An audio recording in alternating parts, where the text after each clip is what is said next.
Hello student, आज के इस लेक्चर में मैं स्टार्ट करने वाली हूँ balance sheet. Okay, balance sheet का हम मॉडल आज इस लेक्चर में देखने वाले हैं। चलिए स्टार्ट करते हैं। कैपिटल लाइबिलिटीज़ इस साइड हमें दिया गया है और एसेट्स हमें इस साइड दी गई हो। ओके, चलिए स्टार्ट करें। दो रूल्स हैं इसके। ओके, फर्स्ट रूल्स क्या है कि कैपिटल लाइबिलिटीज़ में हम लाइबिलिटीज़ को शो करेंगे। बिजनेस का जितने लाइबिलिटीज़ है, लाइबिलिटीज़ मतलब कंपनी का जितना बकाया हो, जितना देना हो कंपनी को, ओके, वो हम यहाँ शो करेंगे।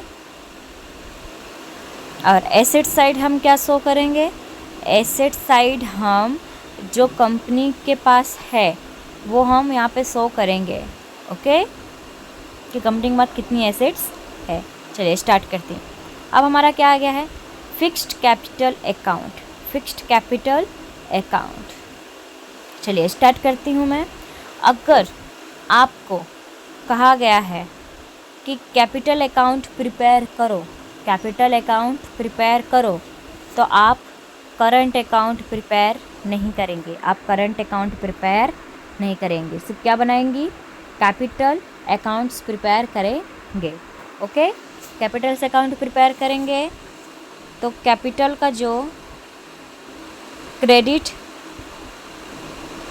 बैलेंस है वो हम कहाँ शो करेंगे? यहाँ शो करेंगे। ओके, बैलेंस शीट के लाइबिलिटीज़ में फिक्स्ड कैपिटल अकाउंट में हम शो करेंगे, बट हम ये प्रिपेयर नहीं करेंगे। ये हमारा रूल्स हो गया। अब हम आते हैं करंट अकाउंट्स पे।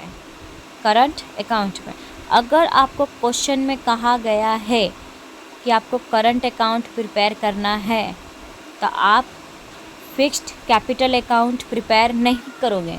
Fixed capital account prepare, sorry fixed नहीं, कैपिटल अकाउंट प्रिपेयर नहीं करोगे। क्या नहीं प्रिपेयर करोगे? कैपिटल अकाउंट प्रिपेयर नहीं करोगे, बट यहाँ पे अमाउंट आप पुट करोगे। लेकिन मैम यहाँ पे अमाउंट आएगा कहाँ से? यहाँ पे अमाउंट हमें ट्रायल बैलेंस में दिया रहेगा। ओके, क्वेश्चन में आपको फिक्स्ड कैपिटल अकाउंट्स का अमाउंट दे दिया रहेगा, आपको यहाँ पे शो करना है, बट कैपिटल अकाउंट प्रिपेयर करना नहीं है, उसकी एंट्रियाँ नहीं पुट करनी है। ओके, बट आपको ट्रायल बैलेंस में फिक्स्ड कैपिटल अकाउंट का अमाउंट दे दिया रहेगा, वो यहाँ पे आपको शो करना है। और क्रेडिट बैलेंस और डेबिट बैलेंस तो मैंने आपको समझा ही दिया है। अगर डेबिट बैलेंस आए तो यहाँ सब एसेट्स में शो करना है। ओके, अब हम आते हैं reserve, general reserve, capital reserve, other reserve. अब हमारा है non current liabilities, loan from bank. Bank से आपने लोन लिया है तो आपको चुकाना तो पड़ेगा, ये आपकी जिम्मेदारी है। लोन फ्रॉम फाइनेंशियल इंस्टीट्यूशन, आपने किसी फाइनेंशियल इंस्टीट्यूशन, किसी और संस्था से ओके लोन लिया है तो उनको तो वापस देना पड़ेगा, ये भी आपकी एक जिम्मेदारी है, लाइबिलिटीज़ है। लोन फ्रॉम फ्रेंड्स, फ्रेंड्स से आपने लोन लिया है तो पैसा आपको फिर ना कभी तो देना पड़ेगा, ये भी आपकी लाइबिलिटीज़ है। पार्टनर्स लोन, पार्टनर्स से लोन लिया है। Okay, current liabilities, bank overdraft, sundry creditors, bills payable, expenses outstanding, income received in advance, taxation provisions, provident fund, interest outstanding on partners loan, bank overdraft. Bank overdraft का मतलब क्या होता है? Bank overdraft का मतलब है कि कंपनी, सॉरी, बैंक ने आपको ओवर मनी दिया है, ओवर मनी दिया है, उसे हम ओवरड्राफ्ट कहते हैं। ओके, सन्ड्री क्रेडिटर्स, क्रेडिटर्स हमेशा लाइबिलिटीज साइड आएंगे, कैपिटल लाइबिलिटीज़ में आएंगे। Okay, bills payable, expenses outstanding, expenses outstanding. Okay, expenses outstanding मतलब होता है बकाया खर्च। Okay, income received in advance, taxation provision, provident fund, okay. Interest outstanding on partners loan, partners को जो लोन है, पार्टनर्स का जो इंटरेस्ट का लोन है वो हमें क्या है, बाकी है देना। ओके। अब हम एसेट्स में आते हैं।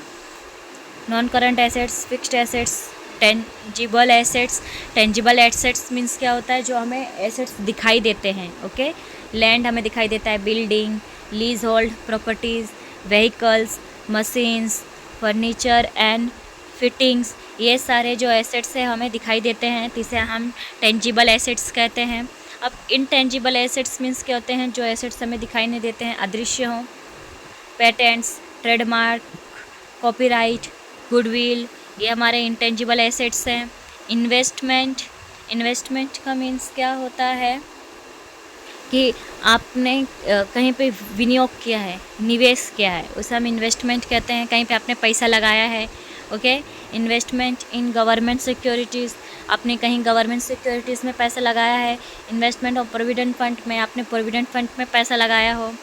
Other non current asset, deferred revenue expense. Current assets में क्या आएगा, क्लोजिंग स्टॉक, सन्ड्री डेप्टर्स, यहाँ पे सन्ड्री क्रेडिटर, तो यहाँ पे सन्ड्री डेप्टर्स आएगा। Okay. Cash balance, bank balance,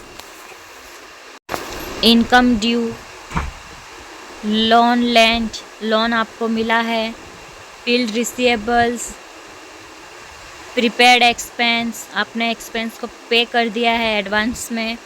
okay. अब यहाँ पे क्या है, लास्ट में दोनों का टोटल मैच होना चाहिए। अगर दोनों का टोटल मैच हो गया तो इसका मतलब है कि आपका ये जो सम है वो सही है। ओके। आपके जो 11 मार्क्स है वो आ जाएंगे। अब यहाँ पे क्या है, कुछ बच्चे क्या करते हैं, टोटल नहीं आ पाता है। क्या आता है, इस साइड का टोटल आया और इस साइड का मैच नहीं हो रहा है, तो फिर भी क्या करते हैं, यहाँ पे हम क्या लिख दिया, यहाँ पे 5 लाख लिख दिया और यहाँ पे 2 लाख लिख के चले आते हैं। तो आपको ऐसा कुछ नहीं करना है, आपको यहाँ पे टोटल नहीं करना है। अगर आपका कैलकुलेटर में टोटल नहीं मैच हो रहा है तो आपको यहाँ पे शो नहीं करना है। आपने जो पहले तो आपको ये अच्छे से प्रिपेयर सभी कर लेना है।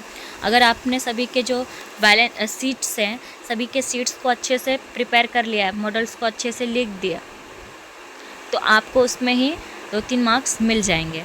ओके। और दूसरी बात, आपने कुछ की एंट्रियाँ सही की है तो आपको ले देकर 11 में से 5-6 मार्क्स ऑलरेडी मिल सकते हैं। ओके। Thank you.